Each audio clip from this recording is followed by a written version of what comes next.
is not my focus right now. This is the first time that I've ever driven a boat of this size. Okay, I've got the president of BOATsmart walking me through it, Cam Taylor. Okay, what do I do? So just shift it into forward. Turn down the awesome music because it makes me want to go fast. I'm going to steer towards the dock a little bit. Okay, back to neutral. Back to neutral. Okay, we're going to give it a bit of reverse. Coming in So the one thing you want to keep in mind when you're coming into the dock is it's slow movements and small movements. You don't need to turn the wheel a lot. Okay. And we're just going to coast in. So why am I coming in at an angle? You want to come in at an angle, so we're going to get the bow in. Right. And then we're going to steer towards the dock and bring the stern in. Oh, you got a little bit of reverse action there. Sorry, No, that's okay. This is a really nice boat. I wouldn't trust me with it. And then we're coming in at an angle like that, so even if there's wind blowing onto shore, that's going to blow your boat into the dock. Okay. If your wind's blowing offshore, then you want to come in a steeper angle. Okay. Should I turn it off? You can turn it off. Yeah. That was a good first try.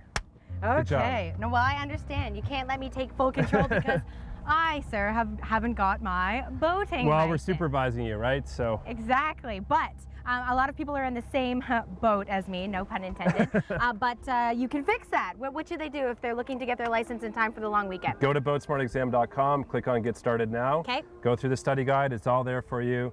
You can print a temporary card or temporary slip immediately when you pass. Yep. You can pick up one of those BOATsmart prepaid cards at Canadian Tire. That will save you $10, so that's a great option for you. And you can do the test right there in Canadian Tire if you prefer to do it that way instead of online. That's right. So we have our BOATsmart Safe Boating teams that visit different Canadian Tire stores. Go to the website, see when they're coming to your store. You can take the exam in person as well. Right. And if you lose your license, which does happen, unfortunately, you can contact BOATsmart for a replacement, but we've also got the new. You've got a way to keep people from losing their license. So that goes on your wrist. It's got a wallet for your license. You can put your money in there, your ID in there, boat keys, it floats, it's got a whistle on it. There's a neck lanyard for it as well. Okay, that's a great way not to lose your license. Here's the neck one. And so that's available at Canadian Tire as well. It's called the BOATsmart Wallet Buoy. Okay, perfect. Listen, we were talking about statistics last year alone. Why do so many boating accidents happen on the long weekends? Well, there's a lot of boat traffic out on the long weekends. So, you know, when there's that traffic out there, there's less experienced boaters that might be out on the water on the long weekend. Everybody's anxious, shaking off those winter blues to get out there. Okay. So, you know, go out, have a great time, but recognize that there's a lot of boat traffic.